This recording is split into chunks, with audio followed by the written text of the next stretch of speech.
Ó Mãe Santíssima, intercedei por nós para que possamos bem compreender os ensinamentos de vosso Divino Filho, nosso Senhor e Salvador Jesus Cristo, e as explicações dos pais da Igreja.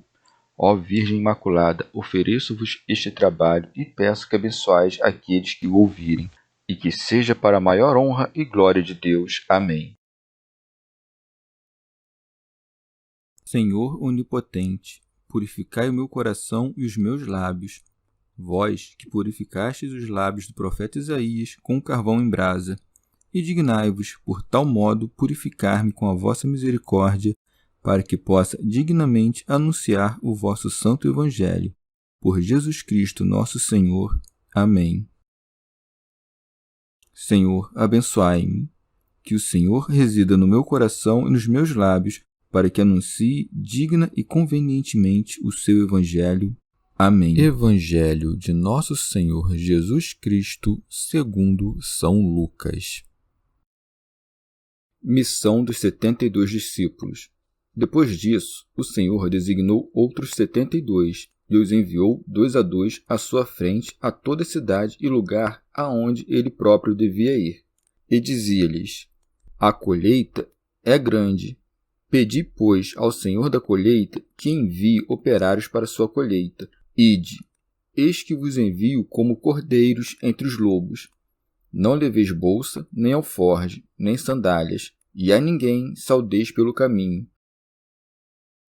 Em qualquer casa em que entrardes, dizei primeiro: paz a esta casa. E se lá houver um filho da paz, a vossa paz repousará sobre ele, senão voltará a vós. Permanecei nessa casa, comei e bebei do que tiverem, pois o operário é digno do seu salário. Não passeis de casa em casa, em qualquer cidade em que entrardes e fordes recebidos, comei o que vos servirem.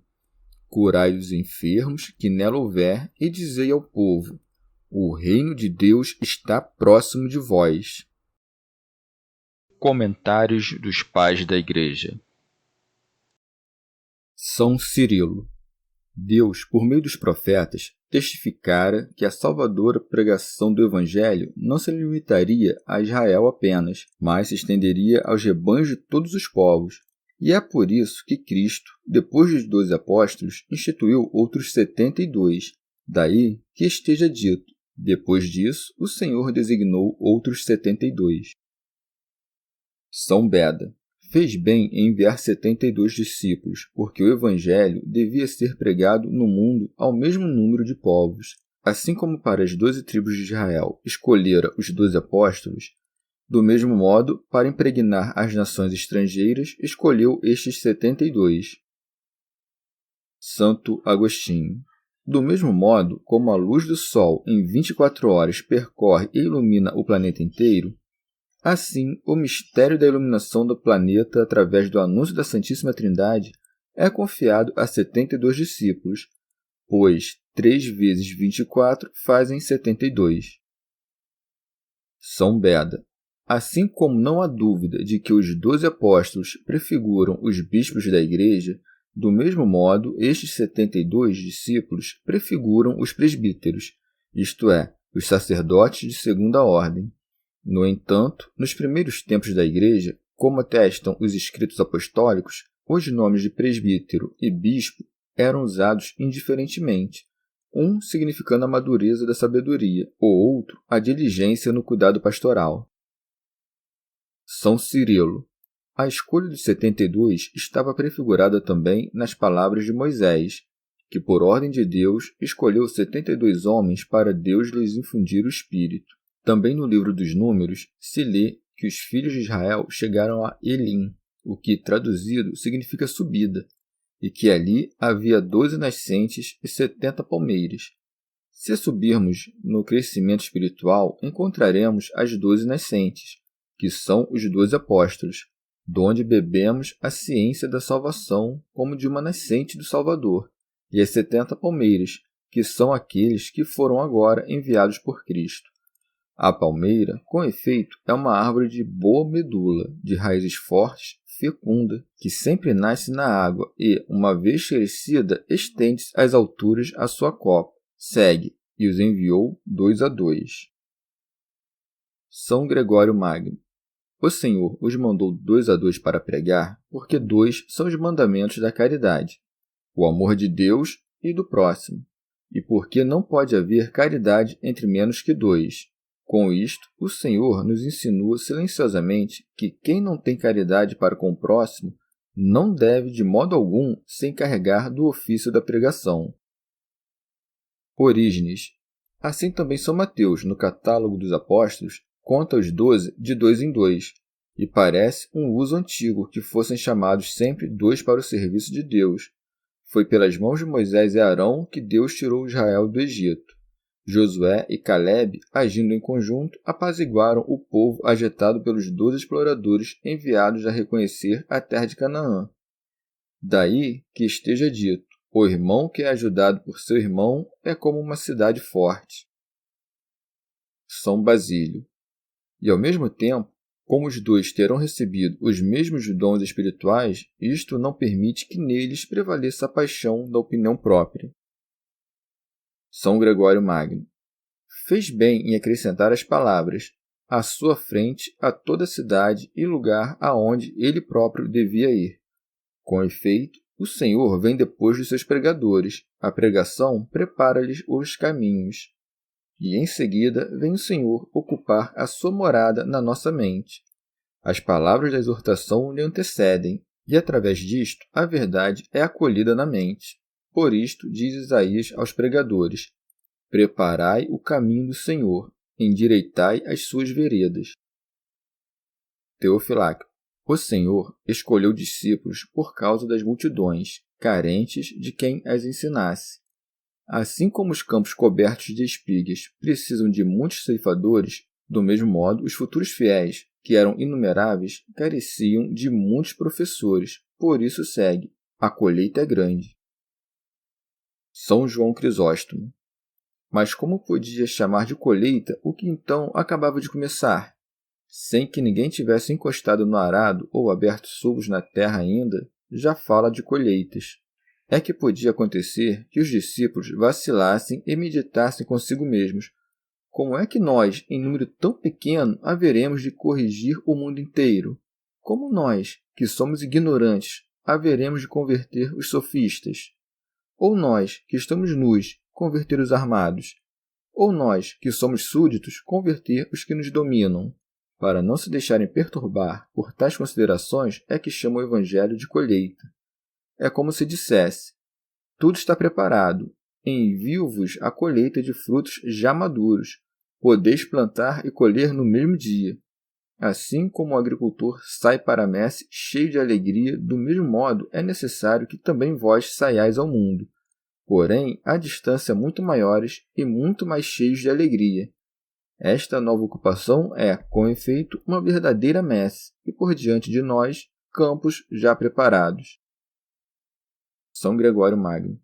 Porém, não é sem grande tristeza que repetimos as palavras que seguem: a colheita é grande, porque, embora haja muitos para ouvir a boa nova, falta quem as pregue. Eis que o mundo está cheio de sacerdotes, entretanto, na messe de Deus há poucos operários, porque, ainda que tenhamos aceitado o cargo sacerdotal, não cumprimos ainda os deveres do cargo. São Beda. Assim como a messe grande é a multidão toda dos crentes, do mesmo modo os operários poucos são os apóstolos e os que, à imitação deles, são enviados à messe. São Cirilo. Os campos vastos exigem muitos ceifeiros, e assim também a multidão dos que viriam a crer em Cristo. Daí que acrescente: pedi, pois, ao Senhor da colheita que envie operários para a sua colheita. Nota, porém, que após dizer essas palavras, ele próprio envia os operários à messe. Ele mesmo, portanto, é o dono da messe, e através dele e com ele, Deus Pai exerce seu domínio sobre todas as coisas. São João Crisóstomo. Multiplicou os operários em seguida, não aumentando seu número, mas dando-lhes a virtude. Dá a entender também que grande dom é mandar operários para a messe divina, ao dizer que deviam rogar por isso ao dono da colheita. São Gregório Magno. E com estas palavras, induz também os fiéis a rogarem pelos seus pastores e pedir a Deus que cumpram um trabalho digno da sua posição e que suas línguas não se entorpeçam para a exortação. A miúde, afinal, as iniquidades dos pregadores desamarram as línguas, e a miúde os pecados dos fiéis fazem com que o dom da palavra seja subtraído aos superiores. São Cirilo. Em seguida, Lucas narra que os 72 discípulos obtiveram de Cristo a instrução, a modéstia, a inocência e a equidade apostólica, e aprenderam a jamais preferir um bem mundano à sagrada pregação, mas sempre almejar a fortaleza da mente a fim de que nunca temessem nenhum terror do mundo, nem mesmo a própria morte. Daí que diga, ide. São João Crisóstomo. O consolo deles, no meio de tantos perigos, era a virtude de quem os enviava, e por isso diz Nosso Senhor, eis que eu vos envio, como para dizer, basta isto para vosso consolo, basta isto para a vossa esperança, e para que não temais os males que vos esperam, aos quais se refere no complemento, como cordeiros entre lobos. Isidoro Abade. Por cordeiro, denota a simplicidade e a inocência, pois os que se entregam à devassidão e por seus excessos ofendem a natureza, Nosso Senhor não os chama de cordeiros, mas de cabritos. Santo Ambrósio. A tal ponto são contrários entre si estes animais que uns são devorados pelos outros, a saber, os cordeiros pelos lobos. Mas o bom pastor não teme pelo seu rebanho lobo nenhum, e por isto envia os seus discípulos, não como presa, mas para espalhar a graça, pois a precaução do bom pastor faz com que os lobos nada ousem tentar contra os cordeiros. Envia, pois, cordeiros entre lobos, a fim de que se cumpra o que foi dito. O lobo habitará com o cordeiro. São João Crisóstomo. Foi este um claro sinal de glorioso triunfo que os discípulos de Cristo, embora rodeados de inimigos como cordeiros entre os lobos, todavia os convertessem à fé. São Beda. Ou talvez Nosso Senhor, ao dizer lobos, se refira em especial aos escribas e fariseus, que são os clérigos dos judeus. Santo Ambrósio. Ou ainda, os lobos são comparados aos hereges. Os lobos, com efeito, são animais que armam emboscadas aos redis e ficam à volta das cabanas dos pastores. Não ousam entrar nos aposentos das casas. Aproveitam-se do sono do cão e da ausência ou desatenção dos pastores. Lançam-se às gargantas das ovelhas para depressa estrangulá-las. São ferozes e devoradores. Seu corpo é por natureza duro, de modo que não se dobram com facilidade. Movem-se por ímpeto, e por isso são logrados com frequência. Se avistam um homem antes que ele os veja, diz-se que eles sufocam a voz por uma força da sua natureza. Já se o homem os vê primeiro, conta-se que ficam desconcertados. Da mesma forma, os hereges preparam ciladas aos redis de Cristo e rosnam em volta das suas cercas durante as horas da noite. A noite, com efeito, é dos desleais, que escondem a luz de Cristo com as névoas da falsa interpretação. Todavia, não ousam entrar nos redis de Cristo e, por isso, nunca são curados, como foi aquele homem que caiu nas mãos de ladrões no estábulo. Aproveitam-se da ausência do pastor, porque a presença dos pastores não podem acusar as ovelhas de Cristo. Como são duros e rígidos na intenção de sua alma, não costumam jamais se retratar do seu erro. Porém, Jesus Cristo, intérprete verdadeiro das Escrituras, os embaraça, frustra todo o ímpeto deles e os torna incapazes de fazer o mal. Do contrário, se consegue se antecipar a alguém com os ardis da sua disputa, fazem-no emudecer, pois é mudo quem não confessa a palavra de Deus com toda a glória que lhe pertence. Cuida, portanto, que o herege não te roube a voz caso não o surpreendas primeiro, porque sua infidelidade rasteja e se esgueira enquanto não é descoberta, Se, porém, reconheceres os projetos da sua impiedade, não temerás mais perder a voz. Lançam-se à garganta e infligem feridas nos órgãos vitais, a fim de atacar a alma.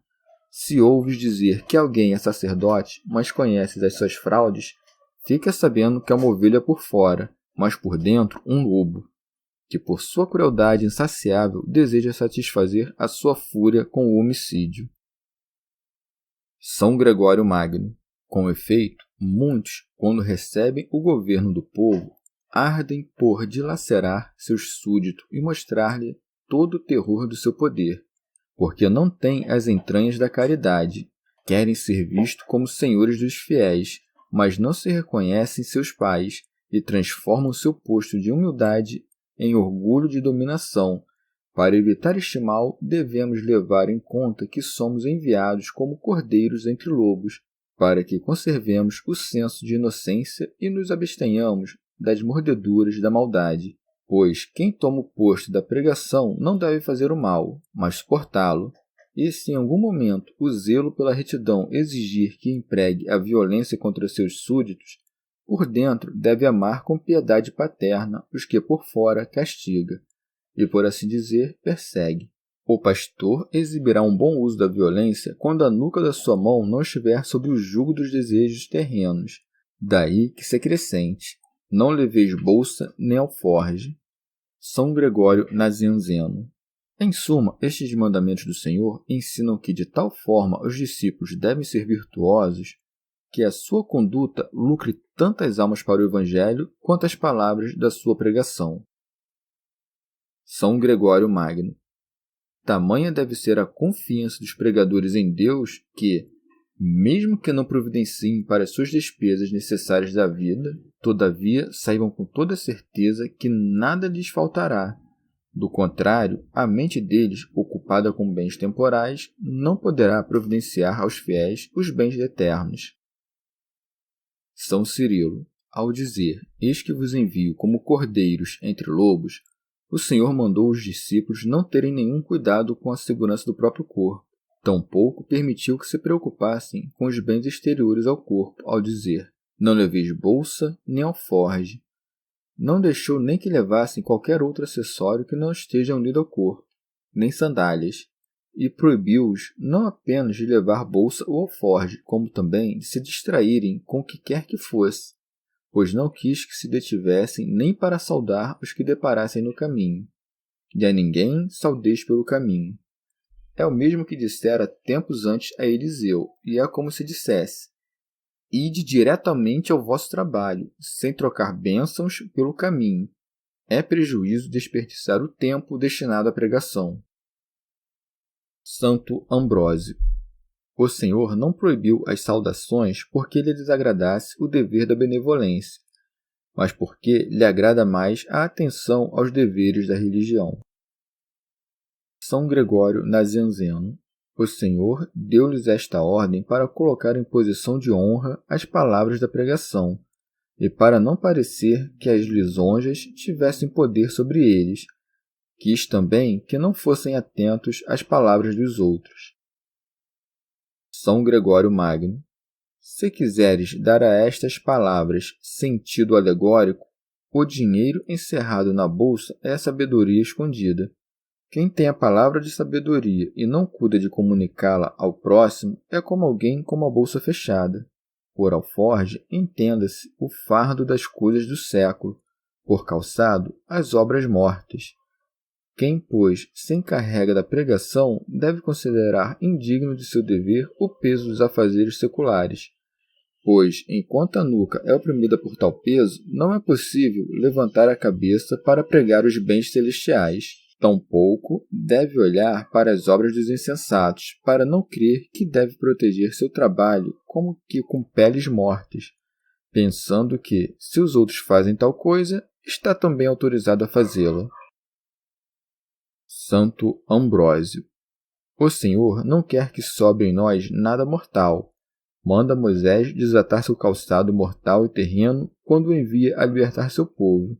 Quem, no entanto, se pergunta por que razão no Egito Deus manda os israelitas comer o cordeiro calçados, mas envia os apóstolos a pregar descalços, deve levar em conta que o povo no Egito deve ainda precaver-se das mordidas da serpente, pois é uma terra cheia de veneno, e quem celebra ainda a figura da Páscoa está exposto a muitas chagas, ao passo que o ministro da verdade não tem medo de venenos.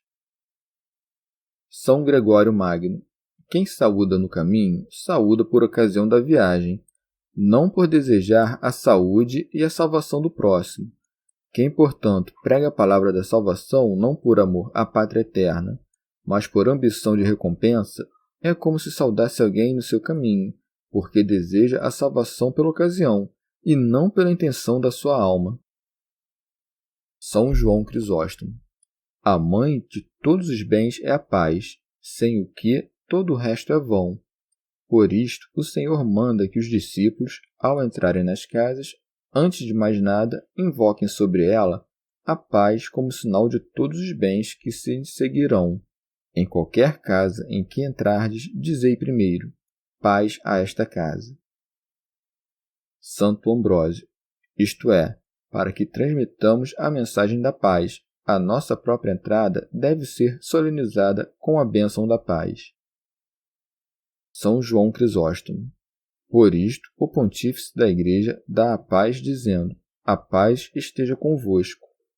Os santos imploram pela paz, não apenas aquela dos homens uns para com os outros, mas também a que deve existir em nós mesmos, pois, a miúde, travamos guerra dentro de nosso peito e ficamos agitados ainda que ninguém nos incomode, para não falar dos desejos tortos que com tanta frequência se levantam contra nós. Tito Bostrense. A paz seja nesta casa, isto é, aos moradores desta casa. Manda que falem a todos, aos grandes como aos pequenos, mas não dirijam sua saudação aos indignos, e por isso acrescenta: e se lá houver um filho de paz, a vossa paz repousará sobre ele. Como se dissesse, vós pronunciareis a palavra da paz, mas a paz mesma é o meu juízo que a aplicará onde me parecer digno. Se alguém não for digno, nem por isto tereis sido logrados, nem caducará a graça das vossas palavras. Pelo contrário, a graça refluirá para vós. Senão, voltará a vós. São Gregório Magno. A paz, saída da boca do pregador, repousará na casa, se nela houver alguém predestinado ao caminho e que siga a palavra celestial que lhe é dada a ouvir. Ou, caso ninguém a queira ouvir, o pregador não ficará sem fruto, pois a paz voltará a ele como recompensa do Senhor pelo seu trabalho. Se, porém, a nossa paz é acolhida pelos da casa, justo é que recebamos um salário terreno daqueles a quem oferecemos prêmios da pátria celeste. Daí que siga, permanecei nessa casa, comei e bebei do que tiverem. Eis que o Senhor, que proibiu o porte de bolsa e alforge, permite receber como salário da pregação alimento e dinheiro para as despesas. São João Crisóstomo. Contudo, para que ninguém objetasse, mas gasto tudo o que tenho para dar de comer aos visitantes. O Senhor faz com que seu enviado, logo ao entrar, te ofereça de antemão o dom da paz, ao qual nada se equipara, a fim de que saibais que recebes muito mais do que dás. Tito Bostrense. Ou ainda, podes encarar estas palavras como continuação das precedentes. Assim, já que não fostes estabelecidos como juízes dos dignos e indignos, comei e bebei tudo que vos oferecerem. Deixai a mim o exame dos que vos recebem, a menos que tenhais certeza de que não há na casa onde estais nenhum filho da paz. Neste caso, talvez seja melhor ir embora. Teofilacto. Repara como nosso Senhor instruiu os discípulos a mendigar e quis que recebessem alimento como salário, pois acrescenta, pois o operário é digno do seu salário. São Gregório Magno. Os alimentos para o sustento do operário são, com efeito, parte da sua recompensa, de modo que aqui tem início a recompensa do trabalho da pregação que chegará à perfeição no céu com a visão da verdade. Vem a calhar neste ponto a consideração de que ao nosso trabalho, que é um só, são devidas duas coisas. Uma no caminho, que nos sustenta na labuta, a outra na verdadeira pátria, que nos remunera na ressurreição. Assim, a recompensa presente deve dar-nos mais força no caminho até a recompensa futura. Ora, o verdadeiro pregador não deve pregar para receber a recompensa deste século, mas receber a recompensa deste século para ter forças para pregar. Quem, afinal, prega para receber louvor e prêmio neste mundo, priva-se da recompensa eterna. Santo Ambrósio. Nosso Senhor acrescenta ainda outra virtude, que o discípulo não passe facilmente de uma casa a outra. Com efeito segue, não passeis de casa em casa, a fim de que conservemos a constância no amor aos nossos anfitriões e não desfaçamos facilmente os laços de amizade. São Beda. Após descrever os tipos de acolhimento que terão conforme a diversidade das casas, ensina aos discípulos como deverão agir nas próprias cidades, a saber, associar-se com os piedosos em todas as circunstâncias da vida e ficar longe de qualquer sociedade com os ímpios. Daí que siga, em qualquer cidade em que entrardes e fordes recebidos, comei o que vos servirem. Teofilacto. Ainda que seja parca a mesa da casa que os receba, não devem buscar nada mais farto. Ordena-lhes também que atraiam os homens à sua pregação pela cooperação de milagres. Daí que siga, curai os enfermos que nela houver e dizei ao povo, o reino de Deus está próximo de vós. Pois, se curardes primeiro e depois ensinardes, vosso discurso terá o favor dos ouvintes, e os homens crerão que o reino de Deus está próximo. Pensarão, não teriam conseguido curar se não fosse pelo efeito de alguma virtude divina. Mas ainda que sejam curados apenas na alma, mesmo assim o reino de Deus se aproxima destas pessoas, pois passa longe de quem é dominado pelo pecado. São João Crisóstomo.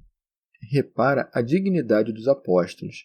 Nosso Senhor não manda que anunciem nenhuma graça sensível, isto é, nenhum bem terreno, como ordenou a Moisés e aos profetas, mas um bem novo e admirável, a saber, o reino de Deus. São Máximo. Diz, está próximo, não para mostrar que o tempo é curto, afinal, o reino de Deus não vem com advertência, mas para mostrar a disposição dos homens ao reino de Deus, o qual existe em potência em todos os crentes, mas em ato apenas nos que rejeitam a vida corpórea e escolhem apenas a espiritual, e que podem dizer, já não sou eu que vivo, é Cristo que vive em mim. Chegamos ao fim de mais um dia de comentários da Catena Áurea. Muito obrigado por ficarem até aqui, que Nossa Senhora derrame suas graças sobre nós e até amanhã.